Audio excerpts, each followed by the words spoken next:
UP में कानपुर और इलाहाबाद के बीच में एक जिला है फतेहपुर।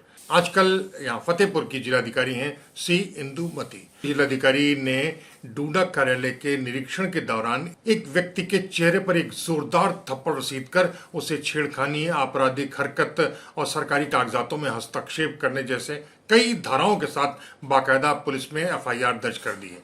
लेकिन ताजा खबर है कि इसी डीएम साहिबा ने ये एफआईआर उनके इशारे पर उनके अधीनस्थ कर्मचारियों ने की है। लेकिन ताजा खबर यह है कि इन्हीं डीएम साहिबा ने इस एफआईआर को रद्द करने का एक हुक्म भी अपने अधीनस्थ कर्मचारियों को दे दिया है। डीएम साहिबा के इशारे पर एफआईआर दर्ज कराना और फिर उन्हीं के इशारे पर उस एफआईआर को वापस ले लेना भी ये साबित करता है कि यह एफआईआर पूरी तरह झूठी थी। और उससे भी ज्यादा शर्मनाक यह था कि उस युवक को उस जिलाधिकारी ने बिल्कुल झूठे आरोप में सरेआम थप्पड़ मारकर उसकी भयावह मानहानि कर दी, हमेशा हमेशा के लिए। अब आप खुद तय कर दीजिए कि ऐसे थप्पड़ का क्या मतलब समझा जाए जो वो उन जिलाधिकारी के चेहरे को ही बदरंग कर डाले। यह जीती जागती तस्वीर है उत्तर प्रदेश में नौकरशाही की नंगी करतूतों की। तमिलनाडु के मदुरै के रहने वाली हैं सी इंदुमती। उन्होंने इंजीनियरिंग कर रखी है। बताया जाता है कि मदुरै शहर में अन्ना बस अंडर स्टैंड के सामने उनके पिता एक छोटा सा होटल चलाते हैं। अब इन सूचनाओं के आधार पर तो आपको ऐसा लग रहा होगा कि वे ऐसे परिवार से आईएएस बनी हैं इंदुमती, जो नागरिक प्रशासन और आम आदमी के प्रति सरकारी संवेदनशीलता का बखूबी एहसास रखती होंगी। लेकिन ऐसा है नहीं। दरअसल सी इंदुमती उन आईएएस अफसरों में से एक हैं जिन्होंने कोरोना जैसे भयावह आपदा को अपने निजी स्वार्थ और लालच के लिए बाकायदा षड्यंत्र किया और उसके लिए सरकारी खजाने को भी जबरदस्त तमाचे रसीद कर दिए। आपको बता दें कि भारत और खास तौर पर यूपी के साथ बिहार के लिए भी कोरोना किसी भयावह आपदा की तरह रहा है। लाखों लोगों को निगल डालने वाली इस आपदा में कई महिला अधिकारियों ने जिस तरह पूरे साहस के साथ प्रदर्शन किया वह बेमिसाल था। लेकिन सुल्तानपुर की डीएम रही सी इंदुमती ने इस आपदा को अपने स्वर्णिम अवसर के तौर में तब्दील कर दिया।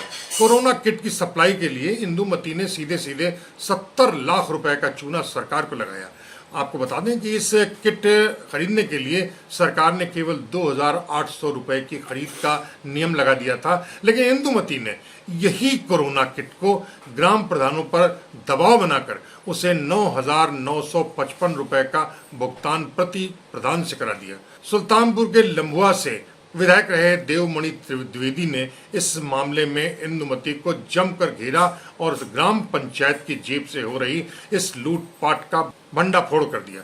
विधायक की इस कार्रवाई से केवल अफसर ही नहीं बल्कि सरकार तक दहल गई। घबराई हुई डीएम सी इंदुमती ने पत्रकारों को आनन फानन बुलाकर बताया कि लम्बुआ विधायक के आरोपों में कोई सत्यता नहीं है और उनके सारे आरोप सत्य से परे हैं। इंदुमती बोली कि शासन और मुख्यमंत्री के निर्देश पर पारदर्शिता से काम हुआ है। अगर कहीं खरीद में कोई गड़बड़ी की आई हुई है तो उसकी मामले की जांच कराएंगी वो। लेकिन विधायक देवमणि द्विवेदी ने घेराबंदी करते हुए प्रशासन से सवाल उठा दिया कि सी इंदुमती के कार्यकाल में जारी किए गए असलहों के घोटालों का पर्दाफाश किया जाए। देवमणि द्विवेदी की कोशिशें काफी असर लाई और सी इंदुमती को सुल्तानपुर के जिलाधिकारी की कुर्सी से हटाकर पहले उन्हें 5 दिनों तक वेटिंग में डाल दिया गया और उसके बाद उन्हें आजीविका मिशन में डाल दिया गया। लेकिन उसके 4 वर्षों तक इंदुमती को जिलाधिकारी की कुर्सी ही नहीं मिल पाई। लेकिन हाल ही जैसे ही इंदुमती फतेहपुर की डीएम बनाई गई तो हंगामा खड़ा हो गया। दरअसल 2 दिन पहले ही डूडा दफ्तर का निरीक्षण किया उन्होंने और उसी निरीक्षण के दौरान इंदुमती को लेकर विवाद खड़ा हो गया और बहुत भयावह। तो शुरुआत करते हैं फतेहपुर से। कहने की जरूरत नहीं कि फतेहपुर में खनन, डूडा और पंचायत विभाग सबसे भ्रष्टाचारी चरित्र रखते हैं और इन विभागों का सीधा नियंत्रण सीडीओ करता है। तुर्रा यह है कि इस थप्पड़मार डीएम सी इंदुमती इसके पहले भी फतेहपुर की सीडीओ रह चुके हैं और उनको डूडा की खासी जानकारी है। ठीक उसी तरह जैसे बुलंदशहर में डीएम रह चुकी हैं। बी चंद्रकला ने चंद शहर में इंटरलॉकिंग वाली ईंटों को आपस में लड़ा कर तोड़ दिया था। उसके बाद से ही लोगों को पता चला कि जिले में डीएम कार्यालय तक पहुंचानी जाने वाली कमीशन की 3% की रकम सीधे 6% तक पहुंचानी शुरू कर दी गई है। वैसे भी चंदकला फतेहपुर में खासी नामचीन डीएम रह चुकी हैं और वहां के खनन घोटाले में उनका नाम सुनहरे शब्दों में सीबीआई ने दर्ज कर रखा था। तो इंदुमती ने डूडा के निरीक्षण के दौरान एक युवक का जिसका नाम था अतुल शुक्ला पर तान कर एक थप्पड़ मारा उसके चेहरे पर। बोली कि मैं खड़ी हूं यहाँ, तेरा दिमाग खराब हो गया है, एक महिला खड़ी हुई है और तू धक्का मुक्की करने को आगे बढ़ रहा है, बदमाश कहीं का, कौन है तू? डीएम इंदुमती का कहना था कि निरीक्षण के दौरान अतुल शुक्ला आगे निकलना चाह रहा था, इसी दौरान डीएम को धक्का लग गया। इस पर डीएम ने उसको थप्पड़ मार दिया। बाद में डीएम ने कहा कि निरीक्षण के दौरान 3 लोग डूडा कार्यालय में अनधिकृत रूप से पाए गए थे। इस मामले में 2 अलग अलग मामलों में एफआईआर दर्ज कराई गई है। वहां मौजूद लोगों में से किसी एक ने इस घटना का वीडियो बनाया और उसके वायरल कर दिया। घटना के बाद से ही डीएम इंदुमती का नाम फतेहपुर ही नहीं यूपी और पूरे देश में मच गया। इसके पहले भी सुल्तानपुर में डीएम रह चुके हैं इंदुमती। उस दौरान वे बीजेपी विधायक देवमणि द्विवेदी से भिड़ गई थी। विधायक ने इंदुमती पर भ्रष्टाचार का आरोप लगाया था और 2020 में इंदुमती पर ऑक्सीमीटर और थर्मामीटर की खरीद का शासनादेश का 2800 रुपए का किट करने की बात विधायक ने कहा था कि इंदुमती पर भ्रष्टाचार करने का आरोप लगाया था। उन्होंने कहा था कि 2020 में इंदुमती ने ऑक्सीमीटर और थर्मामीटर की खरीद के लिए ग्राम प्रधानों से 9,950 रुपए का भुगतान करने के लिए दबाव डाला था, जबकि शासना के मुताबिक ये किट केवल 2,800 रुपए की होनी चाहिए। डीएम को हटाने के लिए विधायक ने मुख्यमंत्री को पत्र लिखा और उसके बाद से एसआईटी जांच के आदेश जारी हुए और उसके बाद ही उन्हें पद से हटा दिया गया। थप्पड़ मार डीएम के निरीक्षण के मामले में 2 अलग अलग एफआईआर पुलिस ने दर्ज की है। थप्पड़ मारने वाले शख्स अतुल शुक्ला पर धारा 352 के तहत मुकदमा दर्ज किया गया। कई और भी धाराएं हैं जिसके मुताबिक गंभीर उकसावा, हमले या आपराधिक बल का इस्तेमाल करना, लज्जा भंग और गोपनीय अभिलेखों के साथ छेड़छाड़ करने के मामले भी दर्ज किए गए थे अतुल पर। खबर के मुताबिक यह रिपोर्ट डीएम इंदुमती के आदेश पर दिनेश चंद सोनी और सिद्धार्थ प्रताप सिंह ने बाकायदा कोतवाली में दर्ज कराई। लेकिन एक न्यूज चैनल के अनुसार जिलाधिकारी सी इंदुमती के अधीनस्थ कर्मचारी सिद्धार्थ प्रताप सिंह ने अतुल शुक्ला के खिलाफ जो एफआईआर दर्ज कराया था उसने वापस ले लिया गया है। थप्पड़ मारने के बाद डीएम इंदुमती ने सफाई दी थी कि वह व्यक्ति उनके पास सट कर खड़ा था, इसलिए उसने धक्का मारकर उसे दूर कर दिया गया। वे कहती हैं कि थप्पड़ मारने की बिल्कुल गलत है, जबकि वीडियो बताता है कि बाकायदा थप्पड़ मारा था इंदुमती ने। ऐसा नहीं है कि सी इंदुमती कोई अनोखी आईएएस अफसर है। इसके पहले भी यूपी की महिला डीएम जैसे पदों में रह चुकी कई महिलाएं भी खासी चर्चित रह चुके हैं। इनमें बी चंद्रकला का नाम सबसे ऊपर है, जिन्होंने समाजवादी पार्टी के कार्यकाल में बेहद कुख्याति बटोरी थी।